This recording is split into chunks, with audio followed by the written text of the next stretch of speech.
مساء الهنا ومساء الجمال على اجمل عيون متابعين في الدنيا. ازيكم عاملين ايه؟ ما ينفعش نعدي الخميس من غير محشي يا ولاد، ولا ينفع الايام الحلوه في الشتاء دي تعدي من غير طبخه المحشي الجميله دي. والله والله ومش عايزه احلف كتير، يعني بدون حلفان.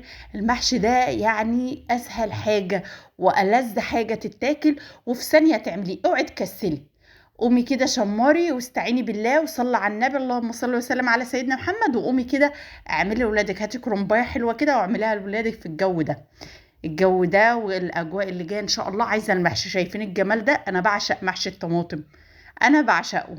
شايفين محشي صباع بصباعه زي الفل، ولونه واسراره هتلاقوها في الفيديو ده.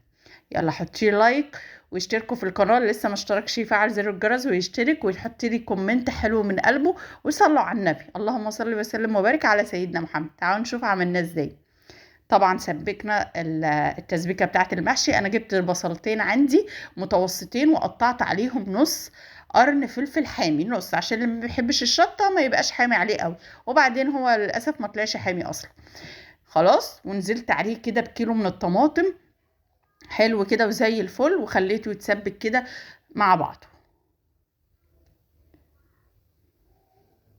خلاص، هاتي شويه خضره كده حلوين كده يملوا العين كده، ما تستخسريش. اول حاجه نضفتهم من الحاجات اللي فيهم ديت، تمام. ونقعتهم في ميه، وهتقطعوهم يا ست الكل كده حتت صغيره جدا جدا، ما تقطعيش حتت كبيره. وتبلي بقى الطماطم زي ما انت عايزه، بس اهم حاجه واحلى حاجه هو الملح والفلفل والكمون بس، ولا تزودي بقى بابريكا ولا اي توابل تانية بتضيع طعم المحشي. طعم المحشي الاصيل يتحط فيه ملح وفلفل وكمون بس.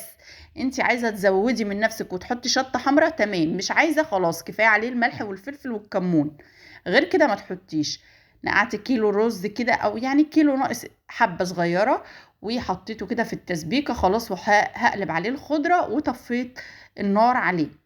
وتقلبي بقى الخضره، كتري الخضره، اوعي تستخسري. الحمد لله الطماطم رخصت والخضره رخصت. الطماطم اللي كانت مجنونه كده ب30 جنيه، الحمد لله بقى كيلو وربع ب10 جنيه.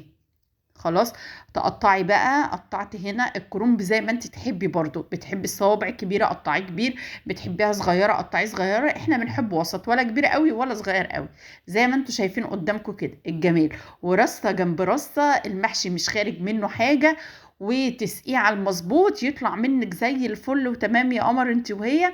مفيش حاجه صعبه علينا. وتسقيه احنا بنحبه زياده سيكه كده، عشان كده الشوربه عاليه سيكه. وادي المحشي بقى وهو بيقع عليا، شايفين.